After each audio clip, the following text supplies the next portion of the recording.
सको sub division एक्सियन Munir power का अपनी टीम के हमरा गाड़ी खाता क़ियम रोड पर वाक़ मोहम्मदी प्लाजा और उसके अतराफ में छापा गैर कानूनी कनेक्शन मुनक़ते कर दिए गए। इस मौके पर एक्सियन गाड़ी खाता का कहना था कि बिजली चोरी किसी सूरत बर्दाश्त नहीं की जाएगी। अगर किसी शख्स को बिजली चोरी करते हुए पकड़ा तो उसके खिलाफ कानूनी कार्रवाई और FIR दर्ज कराई जाएगी और भारी जुर्माने का भी सामना करना पड़ेगा। मैं शहरियों से कहता हूं कि बिल अपना वक्त पे अदा करें, बिल अदा न करने की सूरत में आपके कनेक्शन डिस्कनेक्ट कर दिए जाएंगे।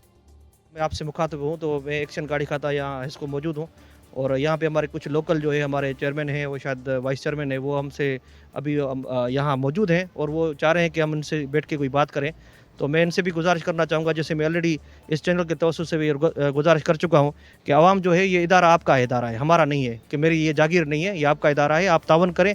जो चोर है उनको वो ना आपकी जमात का है ना हमारी जमात का है। अगर मेरे बंदे कोई इन्वॉल्व हैं मुझे बताएं, निशानदेही करें। मैं अपने बंदों के खिलाफ इस फोरम पे मैं ये ऐलान करता हूँ कि फिल फोर में कार्रवाई करूँगा, मैं उस बंदे के खिलाफ भी FIR कटवाऊंगा अगर आप निशानदेही कर रहे हैं। और अगर कोई बंदा इन्वॉल्व है तो उसको भी हम नहीं छोड़ेंगे। तो हमें ये जो ड्यूटी है हमारी, जो हमारी जो फ़राइज़ हैं, इनमें कोई भी यहाँ पे रुकावट ना बने और हमसे पूरा तावन किया जाए, ये सबसे अपील है। बड़ी मेहरबानी, थैंक यू।